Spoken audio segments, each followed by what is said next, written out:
നമസ്കാരം. ചെങ്ങന്നൂർ പുലിയൂരിൽ 74-കാരനായ യേശുദാസിന്റെ മരണത്തിൽ ദുരൂഹത ആരോപിച്ച മരുമകൾ രംഗത്ത് വന്നതോടെ കേസിൽ നിർണായക വഴിത്തിരിവ്.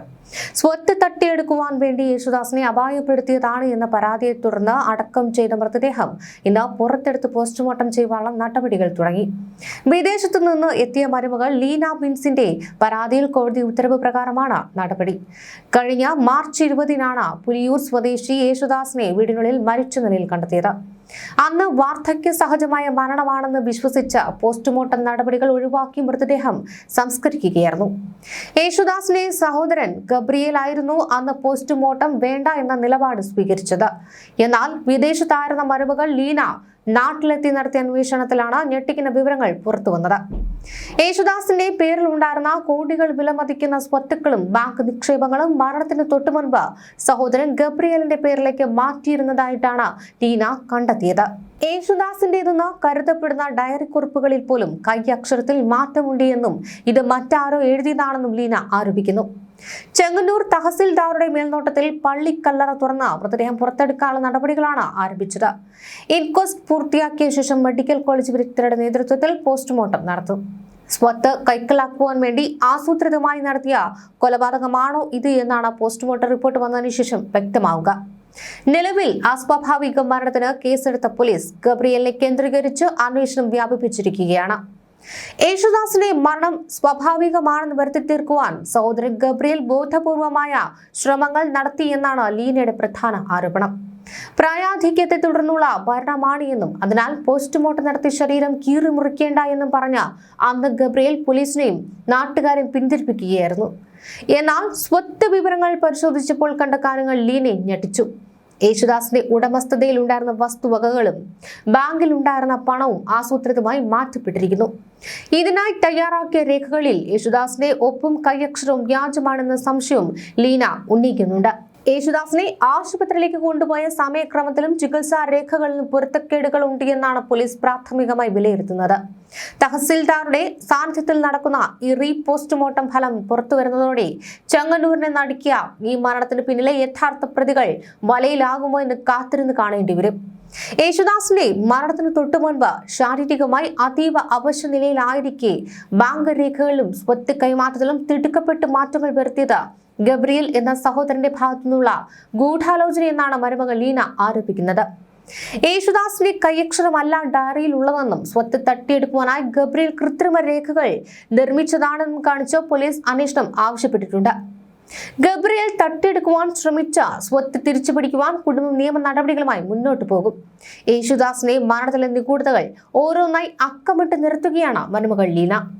മരണത്തിന് തൊട്ടു മുൻപുള്ള ദിവസങ്ങളിൽ നടന്ന സാമ്പത്തിക ഇടപാടുകളാണ് ഏറ്റവും വലിയ സംശയത്തിന് നിഴലാകുന്നത്. ഒരാൾ മരണത്തോട് മല്ലിട്ട് കിടക്കുമ്പോൾ എന്തിനാണ് തിരക്കിട്ട് ബാങ്ക് രേഖകൾ മാറ്റിയതെന്ന് ലീന ചോദിക്കുന്നു. നടക്കാനോ സ്വയം ഒപ്പിടാനോ പോലും കഴിയാത്തത്ര ശാരീരിക അവശത അനുഭവിച്ചിരുന്ന യേശുദാസ് എങ്ങനെയാണ് സ്വത്ത് കൈമാറ്റ രേഖകളിൽ ഒപ്പിട്ടതെന്നത് ദുരൂഹമാണ്. മരുന്നിന്റെയും ചികിത്സയുടെയും കാര്യത്തിൽ പോലും വലിയ വീഴ്ചകൾ സംഭവിച്ചതായാണ് ലീന സംശയിക്കുന്നത്. മാത്രമല്ല യേശുദാസിന്റെ ഡയറി കുറിപ്പുകൾ അന്വേഷണത്തിൽ നിർണായകമാകുമെന്ന് കരുതിയെങ്കിലും അവിടെയും ചതി നടന്നതായാണ് കുടുംബം വിശ്വസിക്കുന്നത്. ആ ഡയറിയിലെ കൈയക്ഷരം യേശുദാസിന്റേതല്ലെന്നും മരണത്തിന് മുൻപ് സ്വത്ത് എഴുതി നൽകിയതാണെന്ന് വരുത്തി തീർക്കുവാൻ മറ്റാരോ എഴുതി ചേർത്ത വ്യാജരേഖയാണിതെന്നുമാണ് ലീനയുടെ ആരോപണം. യേശുദാസിനെ ആശുപത്രിയിൽ എത്തിക്കുവാൻ വൈകിയോ എന്ന കാര്യത്തിൽ പോലീസ് വ്യക്തത തേടുന്നുണ്ട്. നിലവിൽ സ്വത്ത് കൈമാറ്റം നടന്ന തീയതികളും മരണത്തീയതിയും തമ്മിലുള്ള ബന്ധമാണ് പ്രത്യേക സംഘം പരിശോധിക്കുക.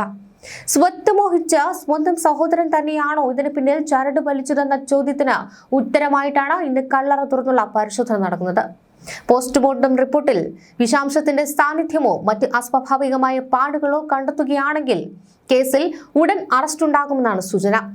കേവലം ഒരു മരണം എന്നതിനപ്പുറം കൃത്യമായ ആസൂത്രണത്തോടെ നടന്ന ഈ ഗൂഢാലോചന ഈ സംഭവത്തിന് പിന്നിലുണ്ടോ എന്നാണ് പോലീസ് ഇപ്പോൾ പരിശോധിക്കുന്നത്. യേശുദാസിന്റെ മരണസമയത്ത് വീട്ടിലുണ്ടായിരുന്നവരുടെ മൊഴികളിലെ വൈരുദ്ധ്യമാണ് പ്രധാനമായും സംശയത്തിന് ഇടയാക്കിയിരിക്കുന്നത്. മാർച്ച് 20-ന് മരണം നടന്നപ്പോൾ ഒരു പോസ്റ്റ്മോർട്ടം നടന്നിരുന്നുവെങ്കിൽ അന്ന് തന്നെ തീരേണ്ടിയിരുന്ന തർക്കങ്ങളായിരുന്നു ഇത്. എന്നാൽ വാർദ്ധക്യ സഹജമായ മരണമെന്ന് വിശ്വസിപ്പിച്ച ഗബ്രിയേൽ നടത്തിയ നീക്കങ്ങൾ മരുമകൾ ലീനയുടെ പരാതിയോടെ പൊളിഞ്ഞിരിക്കുകയാണ്. യേശുദാസിന്റെ വിരലടയാളം നിർബന്ധപൂർവ്വം രേഖകളിൽ പതിപ്പിച്ചതാണോ എന്നറിയുവാൻ ഫോറൻസിക് പരിശോധനയും പോലീസ് ലക്ഷ്യമിടുന്നുണ്ട്. ചെങ്ങന്നൂർ തഹസീൽദാരുടെ നേതൃത്വത്തിൽ നടക്കുന്ന ഇൻക്വസ്റ്റ് നടപടികൾക്ക് ശേഷം മൃതദേഹത്തിന്റെ ആന്തരിക അവയവങ്ങൾ രാസപരിശോധനയ്ക്കായി അയക്കും. മരുന്നുകൾ അമിതമായി നൽകിയോ അതോ മറ്റേതെങ്കിലും തരത്തിലുള്ള വിഷാംശം ഉള്ളിൽ ചെന്നാണോ മരണം സംഭവിച്ചതെന്നും ഇതിലൂടെ വ്യക്തമാകും. സ്വത്ത് കൈമാറ്റം നടന്ന ബാങ്കിലെ CCTV ദൃശ്യങ്ങളും രേഖകളിൽ സാക്ഷികളായി ഒപ്പിട്ടവരുടെ മൊഴികളും വരും ദിവസങ്ങളിൽ അന്വേഷണ സംഘം ശേഖരിക്കും. സ്വന്തം ചോരയിൽ പിറന്നവരെക്കാൾ സ്വത്തിന് വില കൽപ്പിക്കുന്ന വർത്തമാനകാല സാഹചര്യത്തിൽ പുലിയൂരിലെ ഈ കല്ലറ തുറക്കൽ ഒരു വലിയ സത്യത്തിൽ പുറത്തുവരലാകുമെന്ന് നാട്ടുകാർ വിശ്വസിക്കുന്നു. നീതി തേടിയുള്ള ലീനയുടെ പോരാട്ടം എവിടെ ചെന്ന് അവസാനിക്കുമെന്നത് പോസ്റ്റ്മോർട്ടം ടേബിളിൽ നിന്നുള്ള റിപ്പോർട്ടിനെ ആശ്രയിച്ചിരിക്കും. വീട്ടിലെ ഹോം നഴ്സ് നൽകിയ കേക്ക് കഴിച്ചതിന് പിന്നാലെ യേശുദാസ് കുഴഞ്ഞു വീഴുകയായിരുന്നുവെന്നാണ് പരാതിയിൽ പറയുന്നത്. മരണസമയത്ത് യേശുദാസിനെ പരിചരിച്ചിരുന്ന സഹോദരൻ ഗബ്രിയേൽ മാമൻ സ്വത്തുക്കൾ അനധികൃതമായി തട്ടിയെടുത്തുവെന്നും കുടുംബം ആരോപിക്കുന്നുണ്ട്. സ്വത്തിനു വേണ്ടി ആസൂത്രിതമായി നടത്തിയ കൊലപാതകമാണോ ഇതെന്നാണ് പോലീസ് അന്വേഷിക്കുന്നത്. ശാസ്ത്രീയ തെളിവുകൾ ശേഖരിക്കുന്നതിനായിട്ടാണ് ഈ കല്ലറ തുറന്ന് പോസ്റ്റ്മോർട്ടം നടത്തുന്നത്. RDOയുടെ സാന്നിധ്യത്തിൽ പോലീസ് സർജന്റെ നേതൃത്വത്തിലാണ് നടപടികൾ. പോസ്റ്റ്മോർട്ടം റിപ്പോർട്ട് പുറത്തുവരുന്നതോടെ മരണത്തിലെ യഥാർത്ഥ കാരണം വ്യക്തമാകും. കഴിഞ്ഞ മാർച്ച് മാസം 24-ാം തീയതിയാണ് പുലിയൂർ സ്വദേശിയായ യേശുദാസിനെ മരിച്ച നിലയിൽ കണ്ടെത്തിയത്. അന്ന് പുലിയൂർ സെന്റ് മോറിസ് ഓർത്തഡോക്സ് പള്ളിയിൽ ജന പങ്കാളിത്തത്തോടെയാണ് സംസ്കാര ചടങ്ങുകൾ നടന്നത്. എന്നാൽ ആ ചടങ്ങുകൾക്ക് പിന്നിൽ മറച്ചുവെക്കപ്പെട്ട ചില രഹസ്യങ്ങളുണ്ട് എന്നാണ് ഈ വിവരങ്ങളൊക്കെ തന്നെ സൂചിപ്പിക്കുന്നത്. മരണ ദിവസം നടന്ന കാര്യങ്ങൾ ഓരോന്നായി പരിശോധിച്ചാൽ വലിയൊരു ഗൂഢാലോചനയുടെ മണം തന്നെ പോലീസിന് ലഭിക്കുന്നുണ്ട്. ഹോം നഴ്സ് നൽകിയ ഒരു കഷ്ണം കേക്ക്, അതാണ് യേശുദാസിന്റെ അവസാന നിമിഷങ്ങൾക്ക് തുടക്കമിട്ടത്. കേക്ക് കഴിച്ചതിന് തൊട്ടു പിന്നാലെ അദ്ദേഹം ബോധരഹിതനാവുകയും മിനിറ്റുകൾക്കുള്ളിൽ മരണം സംഭവിക്കുകയും ചെയ്തു. ഇത്രയും വേഗത്തിൽ ഒരാൾ ബോധരഹിതനായി മരിക്കണമെങ്കിൽ ആ കേക്കിൽ എന്തെങ്കിലും മാരകമായ വിഷാംശം അടങ്ങിയിരുന്നോ എന്ന ചോദ്യമാണ് ഇപ്പോൾ കുടുംബം ഉന്നയിക്കുന്നത്. മരണത്തിലെ ദുരൂഹത കേവലം ഒരു ഹോം നഴ്സിൽ മാത്രം ഒതുങ്ങുന്നതല്ല, ഇതിന് പിന്നിൽ വലിയ സാമ്പത്തിക താല്പര്യമുണ്ട് എന്നാണ് പരാതിക്കാരുടെ ആരോപണം. സ്വത്ത് കൈക്കലാക്കുവാൻ വേണ്ടി മാത്രം ഒരു ഹോം നഴ്സിനെ കൂട്ടുപിടിച്ച് ഇത്തരമൊരു കൃത്യം ആസൂത്രണം ചെയ്തു എന്നാണ് പോലീസ് പരിശോധിക്കുന്നത്. ഹോം നഴ്സിനെ ഇതുവരെ ചോദ്യം ചെയ്യുവാൻ സാധിച്ചിട്ടില്ല. ഇവർ ഒളിവിലാണെന്ന സൂചനകളാണ്. ഇക്കേസിൽ പോലീസിന്റെ പ്രാഥമിക അന്വേഷണം ഹോം നഴ്സിലേക്കും സഹോദരനിലേക്കും കേന്ദ്രീകരിച്ചിരിക്കുകയാണ്. യേശുദാസ് മരിച്ച ദിവസം വീട്ടിലുണ്ടായിരുന്നവരുടെ മൊഴികളിൽ വലിയ വൈരുദ്ധ്യമുള്ളതായി പോലീസ് കണ്ടെത്തിയിട്ടുണ്ട്. സാധാരണഗതിയിൽ വയോധികർ മരിക്കുമ്പോൾ പാലിക്കേണ്ട നടപടിക്രമങ്ങളൊന്നും തന്നെ പാലിക്കപ്പെട്ടിട്ടില്ല. മരണവിവരം ബന്ധുക്കളെ അറിയിക്കുന്നതിലും സംസ്കാരം ധൃതിയിൽ നടത്തുന്നതിലും ഗൂഢാലോചന നടന്നുവെന്നാണ് പോലീസ് പരിശോധിച്ചു വരുന്നത്. അടക്കിപ്പിടിച്ച സംശയങ്ങൾക്കും നിഗൂഢതകൾക്കും അറുതി വരുത്തുവാനാണ് ഇന്ന് പുലിയൂരിലെ പള്ളി സെമിത്തേരിയിൽ ആ കല്ലറ തുറന്നത്.